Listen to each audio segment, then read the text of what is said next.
말씀을 보겠습니다. 오늘 나눌 제목은 사랑하고 위로를 얻었다라는 제목으로 나누겠습니다. 61절부터 교독하시겠습니다. 리브가가 일어나 여자 종들과 함께 낙타를 타고 그 사람을 따라가니 그 종이 리브가를 데리고 가니라. 그때 이삭이 베레라에서 왔으니 그가 내게 지역에 거주하였습니다. 이삭이 저물 때 들에 나가 묵삭하다가 눈을 들어 보매 낙타들이 오는지라. 리브가가 눈을 들어 이삭을 바라보고 낙타에서 내려 종에게 말하되 들에서 배회하다가 우리에게로 마주 오는 자가 누구냐? 종이 이르되 이는 내 주인이니이다. 리브가가 너울을 가지고 자기의 얼굴을 가리더라. 종이 그 행한 일을 다 이삭에게 아뢰되 같이 읽겠습니다. 이삭이 리브가를 인도하여 그의 어머니 사라의 장막으로 드리고 그를 맞이하여 아내로 삼고 사랑하였으니 이삭이 그의 어머니를 장례한 후에 위로를 얻었더라. 아멘. 오늘 제목이 사랑하였으니 사랑하고 위로를 얻었다라는 이 제목입니다. 이 하나님 우리에게 오시는 것 자체가 사랑이고요. 정말 모든 구원, 모든 하나님의 사역의 밑바탕이 되는 것이 바로 이 사랑인 것입니다. 우리는 결코 우리가 먼저 하나님을 찾을 수 없는 그런 죄를 가지고 있었던 우리인데 정말 하나님이 우리에게 찾아오신 것입니다. 아브라함에게 믿음의 조상 아브라함을 찾아오신 것도 하나님이고요. 오늘 지금 우리가 24장을 보듯이 정말 이삭의 아내를 구하는 그 모든 길에도 하나님의 개입하심, 하나님이 사자를 먼저 보내시는 그 사랑이 먼저 있었기 때문인 것입니다. 이삭의 이 결혼 사건을 통하여서 정말 하나님은 우리에게 무엇을 알려주고 싶을까요? 정말 그 사랑이신 그 하나님이 그 사랑을 하였음을 인하여 위로를 얻었다고 합니다.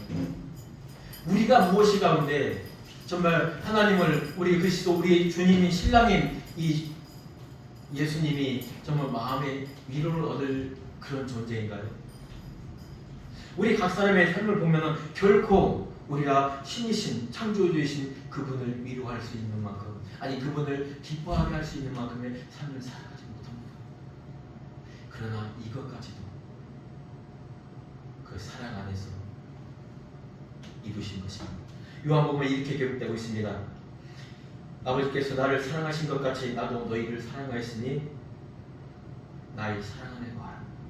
내가 아버지의 계명을 지켜 그의 사랑 안에 거하는 것 같이 너희도 내 계명을 지키면 내 사랑 안에 거하리라. 그렇습니다. 우리가 하나님의 사랑 안에 거하는 것, 또 주님이 하나님의 사랑과 하나 될 수 있는 것은 바로 이 말씀이라는 것입니다.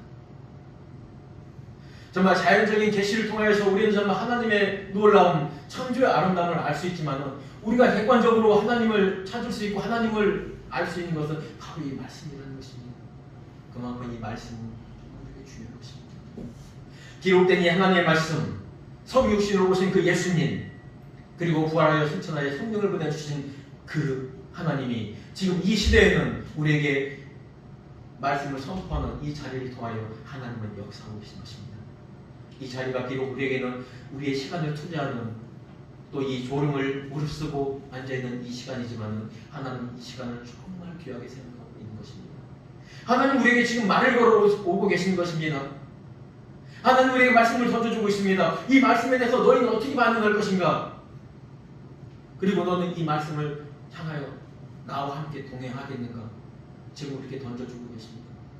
오늘 과연 이 말씀을 통하여, 오늘 본문을 통하여 정말 하나님은 나에게, 개인적으로 나에게 어떤 말씀을 주시는가, 그 말씀을 꼭 캐치하시길 바랍니다. 그 말씀을 캐치하시면요, 그 말씀대로 살아갈 수 있는 새 힘을 달라고, 은혜를 달라고 이 시간 기도해야 될 것입니다. 61절 보면요, 리브가가 일어나 여자 종들과 함께 낙타를 타고 그 사람을 따라가니 그 종이 리브가를 데리고 가니라. 정말 놀라운 말씀입니다. 리브가는 어디에 있었던 존재입니까? 정말 하나님 땅에 거하는 그 사람이 그 젊은 처녀 여자였던 것입니다. 그 사람이 어떻게 해서 그 자리를 박차고 일어나게 되죠? 정말 부모가, 엄마가, 오빠가 너 좀 더 이따 가겠느냐, 아니면 지금 가겠느냐 이 말 했을 때 가겠나이다. 대단한 거예요. 이 말씀이 어디서 어떻게 이 리브가가 이 용기, 이 믿음을 가졌을까요? 기도입니다. 엘리에셀이 기도를 하죠. 우물가에서 내 주인에게 은혜를 입히겠사오면 내가 순전히 만나게 해달라고. 주님 내게 은혜를 주실 것은 순전히 만나게 해달라고. 맞습니다. 이 은혜가 엘리에셀이 구한 그 기도, 그 은혜가 이 리브가에게 임했다는 거예요. 그 말씀으로 만남을 통해서. 우리가 어떻게 해서 이 자리에 올 수 있겠습니까? 누군가를 통해서 누군가를 통해서 어떤 사람의 입을 통해서 우리가 또한 하나님의 아버지의 특별한 이끄심을 통해서 우리가 이 자리에 있었을 것입니다. 그러기 위해서는 하나님 먼저 우리의 마음을 두드리고 계속 여시고 많은 사람들을 통해서 우리를 이끄셨다는 겁니다. 우리는 그거에 순종할 수 있습니다. 그렇기 때문에 이 자리에 있는 이 자체가요, 우리 한 사람의 어떤 그 순종에 앞서 하나님의 일하심이 있었다는 거예요. 정말 그 자리를 리브가 일어난다는 것은 정말 획기적인 것입니다. 자기 자신의 그 삶, 자기 자신의 핏줄, 부모의 거처를 떠나겠다는 말입니다. 이게 바로 회개가 되겠죠. 우리는 과연 우리를 지금 주저앉게 하고 있는 이 상황은 지금 무엇입니까? 나를 지금 하나님께로서 열심히 가지 못하게 하는, 내가 지금 바로 일어나서 하나님의 말씀에 순종하지 못하게 하는 것이 무엇입니까? 여러분, 하나님은 여러분에게 좀 던지고 계십니다. 여러분, 나와는 별개야. 결코 생각하지 마십시오. 나에게 지금 무엇을 내려놓으라고 하는 것이나 여러분 캐치하시길 바라겠습니다. 그때 우리는 일어나서 그 낙타를 타고 갈 수 있을 것입니다. 리브가를 데리고 가니라. 그렇습니다. 아브라함의 정말 종과의 그 맹세가 이루어지는 것입니다.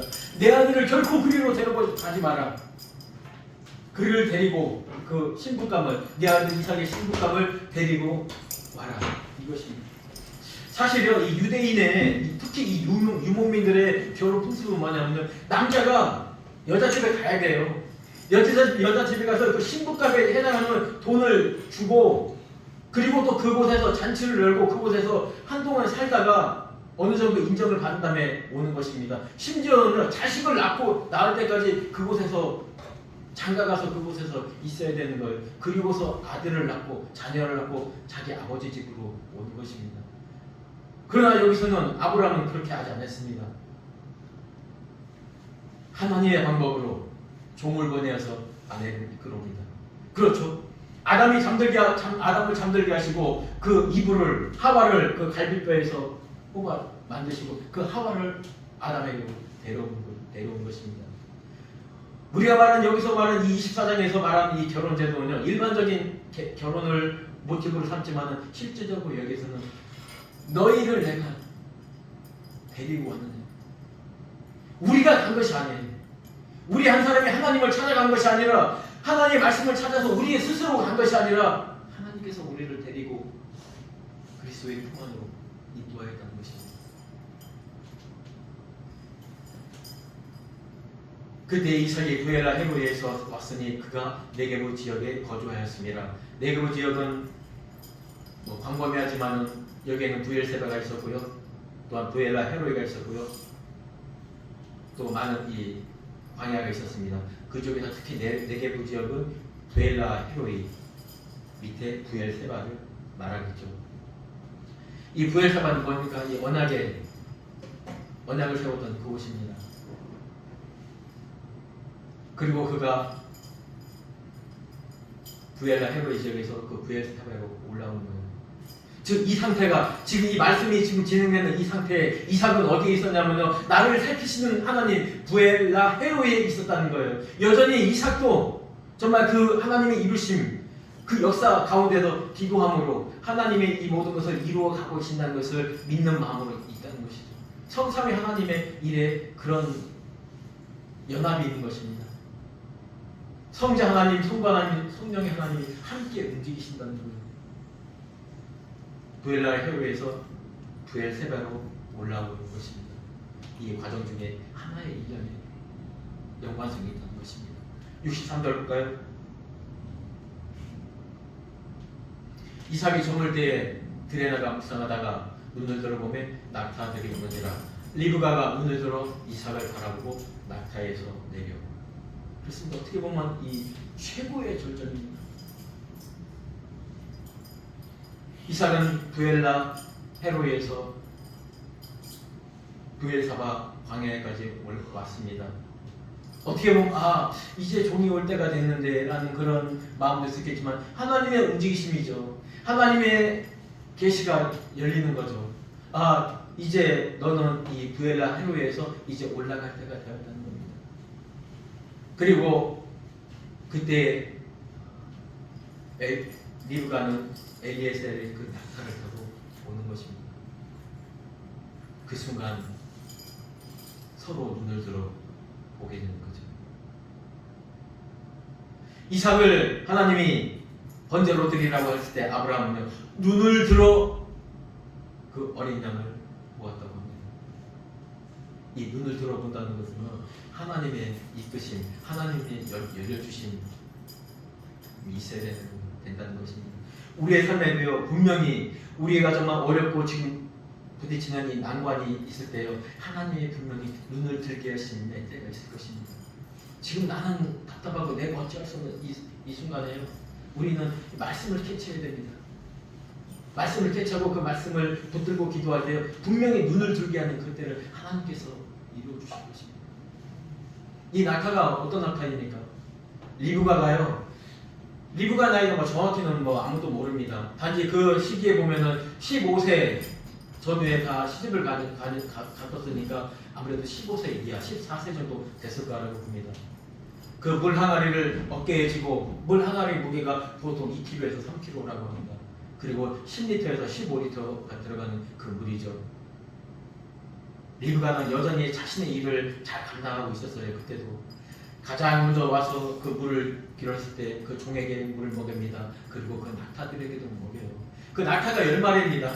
그 광야를 지나와서 정말 굶주려 있는, 목말라 있는 그 낙타들은요, 이 수분이 다 빠지면요 안 움직인대요.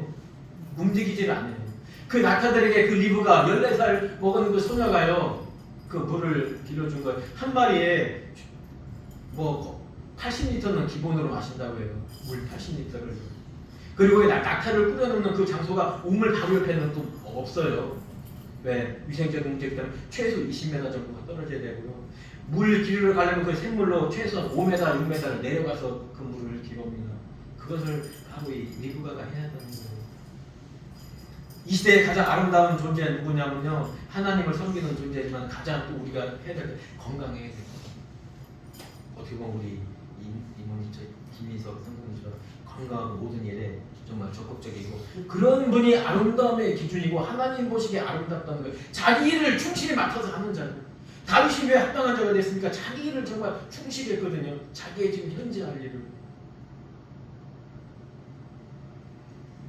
어떻게 보면 이 모든 것을 했다는 것은 이미 은혜로 하나님께서 이 리브가에게 은혜를 채워주었다는 거예요. 일반적인 물뿐만 아니라 정말 이 언약을 계승할 만한 그런 은혜를 하나님께서 부어준 것입니다. 종이 낙타를 몰고 갈 때 뭐를 가져가죠? 주인의 가장 좋은 것을 싣고 간다고 합니다. 그 가장 좋은 것에는 누가복음에 보면은 이 성령의 은혜를 싣고 간 것입니다. 그 성령의 은혜를 통해서 리브가가 그 자리에서 일어나 그 종을 따라 오게 되는 것입니다. 어떻게 보면 여기 상징적으로 되어 있는데, 리브가가 바로 누구냐면 바로 우리의 성도들 한 사람 한 사람을 상징하는 것입니다. 바로 이 엘리에셀들은 정말 하나님이 보내시는 그 사자, 성령의 이끄심을 받는 그 종들을 말하는 거고요. 그 이삭은 언약의 후손 예수 그리스도를 말하는 것입니다. 이 모든 일련의 과정이 바로 하나님의 은혜와 사랑 안에서 이루어진다는 것입니다. 그 둘이 눈을 동시에 바라봅니다. 아주 극적인 장면 아닙니까? 우리도 어느 순간인가요, 우리가 하나님을 정확하게 모르지만 어느 순간인가요, 정말 딱 그 하나님을 정확하게 알 때가 있습니다. 하나님이 나에게 어떤 말씀을 하시는가? 이 말씀이 어떻게 받아들이고 어떻게 순종하고 어떻게 진행해 나갈 것인가, 이런 지혜와 은혜를 주신다는 것입니다. 정말 이 시대에 정말 암울합니다. 정말 이 시대에 우리의 마음을 빼앗는 것들이 너무나 많습니다. 여러분 집중하십시오. 이 세상 길어야 80년입니다. 우리의 영원한 삶, 그 삶을 위하여 우리는 오직 하나님의 말씀에 집중할 수밖에 없어요.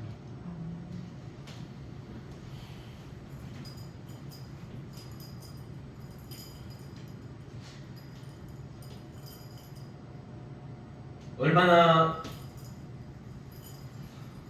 이 리브가는 그 먼 길을 여행했을까요? 예, 주석에 보면요, 이 거리를 800km, 하루 40km씩 20일을 여행하는 길이에요. 우리나라 이 서울에서 한 대구까지 이렇게 왕복의 거리죠. 참 대단한 거리예요. 참 이 소녀, 어린 소녀가 정말 자기의 유모와 종들 데리고 그 낙타에서 걸으면서 어떤 생각을 가졌을까요? 옆에 있는 늙은 보낸다는 그 늙은 종과 정말 많은 이야기를 했었겠죠. 그 이야기를 들으면서 때로는 위로가 되고 때로는 두렵기도 하고 때로는 떨리는 그 마음으로, 그래서 그 가나안에 도착했을 때 멀리서 이삭을 보게 되는 것입니다. 65절 보겠습니다. 종에게 말하되 들에서 배에 가다가 우리에게로 마주오는 자가 누구냐? 종이 이르되 이는 내 주인이니이다. 리브가가 노울을 가지고 자기의 얼굴을 가리더라. 종에게 말합니다. 그래서 누군가가 우왕좌왕하면서 우리에게로 마주 달려오는 거예요. 이 모습이 어떤 모습하고 똑같냐면요, 이 엘리에셀이 그 하란의 우물가에, 나홀의 우물가에 도착했어요. 어찌할 바를 모릅니다. 거기서 기도를 하겠죠. 우선 낙타들을 무릎 꿇리고 또 종들의 어떤 상황을 살피고 이런 우왕좌왕한 모습을 리브가는 모습을 본 거예요. 그 모습과 똑같은 모습을 놓습니다. 여기서 배회라는 말은 사실 그 위에서 64절에서 보듯이 그 묵상하다고 똑같은 단어를, 하나는 단어를 쓰고 있어요. 아주 똑같은 문장인데 한 절 차이에서 이렇게 배회하다고 번역 정말 잘해놓으신 거예요. 정확하게는 뭐 기도하다가 우리에게 오는 자이지만은 이 배회하다는 것은 리브가의 입장에서 보는 것입니다. 리브가의 입장에서 나를 그 멀리서 찾아온 그 엘리에셀의 그 모습에서 바로 이 이삭의 모습을 보는 것입니다. 이 엘리에셀의 이 종이 정말 이제까지 있었던 그 모든 일을 말하는 그 사람이 바로 이 이삭이구나. 어떻게 보면 그렇죠. 이 성령의 모습과 그리스도의 모습은 똑같은 모습이니까요. 그 모습을 보고 종에게 물어보는 거죠. 뭐 몰라서 뭘 받겠습니까? 벌써 눈을 마주치면서, 공중에서 눈을 마주치면서 하나님의 은혜로 알았을 것입니다. 단지 일반적인 예의를 갖추는 것이죠. 내 주인이다. 좀 뜻밖의 말을 합니다. 분명히 보낼 때는 아브라함이 주인이었고 주인과의 그 연약을 맹세를 했습니다. 그런데 돌아오는 길에 주인이 바뀝니다. 참 심오한 이 삼위일체의 원리를 이 창세기 이 결혼의 관점에서 하나님은 사용하고 계신 거예요. 우리가 하나님의 은혜로 이끄심을 받아서 우리가 그리스도를 만나는 신부로서 인도함을 받는 그 순간에 우리에게는 성부, 성자, 성령의 하나님이 하나의 하나님이 있는 것입니다. 리브가가 노울을 가지고 자기의 얼굴을 가리더라. 오직 이 시대에는 신랑만이 그 노울을 벗길 수 있는 그런 존재이고요. 사실은 이렇게 낙타와 낙타가 이동하는 중에라도 다른 곳에서 남자가 오면은 여자는 내려서 노울을 가리는 것이 있다고 합니다. 어떻게 보면 그 시대에도 이 참 신랑이 나의 노울을 벗겨주는 자라는 그 의미가 있는 것입니다. 우리는 우리의 죄를 자꾸 가리려고 하지만은 우리의 그 죄의 모습까지도 그 사랑함으로 봐주시는 분이 바로 주님이시라는 것입니다. 종이 그 행한 일을 다 이스라엘의 아람에 종은 말합니다. 하여튼 이 성경에서 기록에서는 아브라함에게 이것을 아뢰었다고 안 하고요, 이삭에게 그 행한을 그대로 말했다고 합니다. 여기서 행했다는 이 일도요, 일반적인 행하다는 그런 일과 다르게 다바르라는 단어를 썼어요.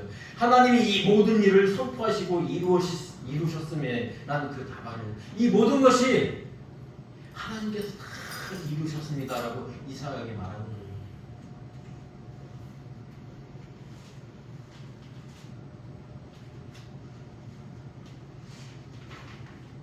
마지막 절 보겠습니다. 이삭이 리브가를 인도하여 그의 어머니 사라의 장막으로 드리고 그를 맞이하여 아내로 삼고 사랑하였으니 이삭이 그의 어머니를 장례한 후에 위로를 얻었더라. 이삭이 리브가를 인도합니다. 맞아들이는 거죠. 그의 어머니 사라의 장막으로 데려가고 했습니다. 이것을 봐서 사라의 장막이 누굽니까? 자기 엄마의 그 이제까지 살았던 거처예요. 그 유대 민족, 그 유대 이 유목민들에서 텐트가 참 많아요. 그 텐트 크기와 텐트에 어떤 가죽을 쳤느냐, 그걸 따라서 신분이 이제 달라지는 거예요. 주인이냐, 아니면 종들 중에 좀 관리하는 자인가, 아니면 그냥 종들인가. 가장 아름다운 장막이죠. 우리 장막으로 들었다는 것은 아브라함은 이 자리에 없었다는 거죠. 아브라함이 죽은 건 결코 아닙니다. 이때 이삭의 나이가 40세였으니까 아브라함은 140세, 앞으로 35년 더 삽니다. 단지 이 시기에는 요 장막을 떠나서 뭐 그드라, 후처인 그드라 하고 있었을 수 있겠죠.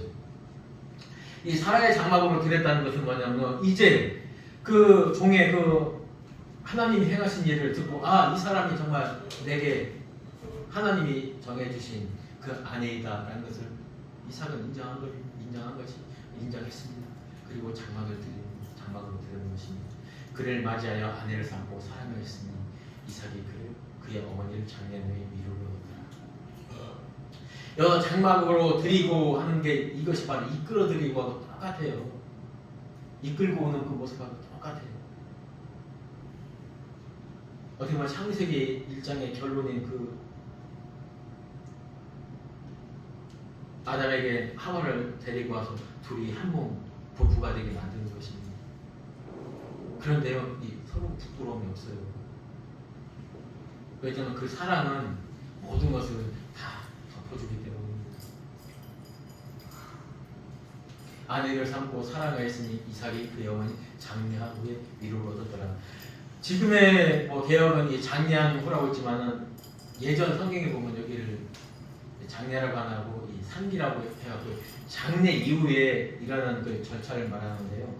우리 예전에 보면 저 때도 그랬습니다. 저희 할머니가 돌아가시는데 그 상막이라고 해서 장례를 다 치르고 5일장까지 다 치르고 그 집 바로 옆에 사랑방 옆에 그 상막이라고 조그만한 그 집을 져놓습니다. 거기다가 한 달에 매일 그 돌아가신 그 날짜에 꼭 제사를 지내요. 그걸 3년 동안 했다는 거예요. 이삭과 사라의 관계가 어떤 관계였냐면 끊을 수 없는 그런 관계였다는 거예요. 어떻게 보면 사라의 편에서는 정말 그 어린 그 아들이 정말 금쪽 같았겠죠. 가나안의 여인이 결코 그 아들한테 사라한테는 마음에 들지도 않았을 거예요. 만약에 이 시대 이 시기에 이 결혼식이 있는 이때 리브가가 왔죠. 사라가 있었다면은 힘들었을 거예요. 얼마나 그 아들에 대한 사랑이 깊었는지, 또 아들도 사라에 대한 그 마음이 얼마나 강했던지요. 끊어낼 수 없는 그 3년 동안의 그 장례를 치렀대요. 길어야 70일 아닙니까? 야곱이 죽었을 때도 70일간 애곡했다고 했는데요. 여기는 3년간 그렇게 했었던 거예요. 끊어낼 수 없는 그 관계를, 그 관계에서 위로를 얻은 것이 바로 이 아내를, 리브가를 데려오는 것입니다. 하나님이 그만큼 우리를 기뻐하고 우리를 그렇게 사랑하신다는 이 원인을 사랑하였으니 라고 나와 있습니다. 우리가 사람을 사랑할 때요, 누군가를 사랑할 때요, 우리는 기뻐요. 우리가 사랑받는 것보다 더 기쁘다고 합니다. 주님께서 그래요. 우리를 사랑한 것, 그것이 당신 주님의 마음의 기쁨으로 온다는 것입니다. 요한복음에도 그 말씀이 있죠. 하나님의 사랑 안에 거하라. 하나님의 말씀을 정말 너희가 계명을 지킬 때 그 사랑 안에 거하는 거다. 근데 왜 이렇게 하려고 하느냐? 11절에 이렇게 기록하고 있습니다. 내가 이것을 너희에게 이름은 내 기쁨이 너희 안에 있어 너희 기쁨을 충만하게 하람이라. 내 계명은 곧 내가 너희를 사랑한 것 같이 너희도 서로 사랑하라 이것입니다.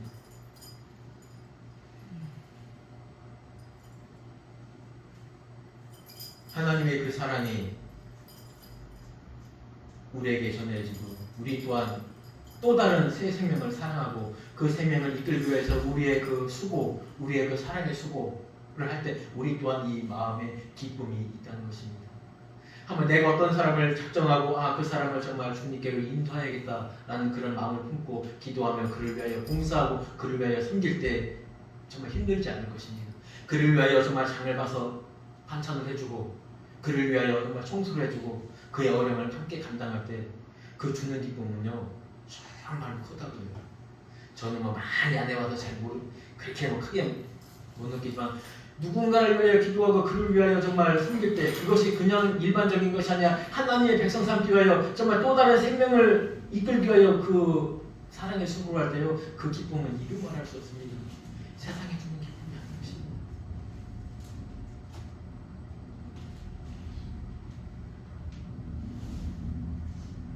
사도 바울의 사도행전의 마지막 고백입니다. 아니 마지막 그 상황입니다. 바울이 죄수의 신분으로 있을 때도요 온 이태를 자기 셋집에 머물면서 자기에게 오는 사람들을 다 영접하고 그들에게 하나님 나라를 전파하고 예수를 구세가는 모든 것들을 복음으로서 전했다고 합니다. 우리는 죄인의 신분도 아닙니다. 정말 이 시대요 어렵습니다. 우리가 복음 전하기 정말 어렵기도 하고요 정말 우리를 향한 그들의 세상의 시선이 좋지만 않습니다. 그러나 하나님 우리에게 그 기쁨을 누리기 원하십니다. 그 기쁨을 너희가 가지고 살아갈 때 너희 안에도 큰 위로가 있다는 것입니다. 바울 또한 이렇게 고백합니다. 정말 많은 사람들이 너희 말을 듣지 않을 수가 있다. 왜? 하나님께서 그들의 귀를 어둡게 하고 그들의 눈을 어둡게 했다. 그들의 마음을 깜빡하게 했어. 근데 왜 그렇게 했냐면은 이 말씀을 듣고 마음으로 깨달으면 그들이 구원을 받는다는 것입니다. 하나님은 하나님의 택하시는 그 백성에게 이 비밀을 감춰놓고 이 복음을 전해주려는 것입니다. 때로는 우리가 전할 때 보면 우리를 핍박하는 사람도 있고 정말 우리에게 정말 좋지 않은 시선을 바라보는 사람도 있습니다. 그러나 결코 그거에 대해서는 우리가 너무 실망하지 마세요. 그건 하나님의 일이십니다. 우리는 때를 얻든지 얻지 못하든지 사랑하는 것입니다. 그들이 우리에게 반박의 모습을 보였다고 우리도 그들에게 똑같은 반박의 모습으로 나아갈 필요는 없습니다. 우리는 여전히 하나님이 우리를 사랑하시는 것처럼 라는 그 사랑의 마음으로 우리는 다가갈 때 우리 안에 큰 기쁨이 있을 것입니다. 기도하겠습니다. 하나님 감사합니다. 오늘 이삭이 리브가를 아내로 삼고 사랑함으로 위로를 얻었다고 했습니다. 하나님 우리의 삶에 정말 하나님의 복음을 전하는데 정말 어려운 점이 많이 있습니다. 또한 하나의 생명을 품기 위하여 그 생명을 위하여 우리가 사랑의 수고를 할 때 어려운 점도 많습니다. 그러나 우리가 세상의 방법으로 그들을 대하는 것이 아니라 하나님이 우리를 사랑하신 것처럼 그 마음으로 우리가 저들에게 사랑으로 다가가게 하여 주시옵소서. 그리하여서 주님의 충만한 기쁨이 마음속에 있던 것처럼 우리의 마음에도 그 충만한 기쁨을 심어 주시옵소서. 그 기쁨으로 살아가는 우리가 될 수 있도록 주님 인도하여 주시옵소서. 또한 이 말씀을 우리가 들을 때 그 말씀을 우리 심령에 안에 거하여 주시고 그 말씀대로 행할 수 있는 그 믿음과 힘도 허락하여 주시옵소서. 사랑하신 예수님의 이름으로 기도했습니다.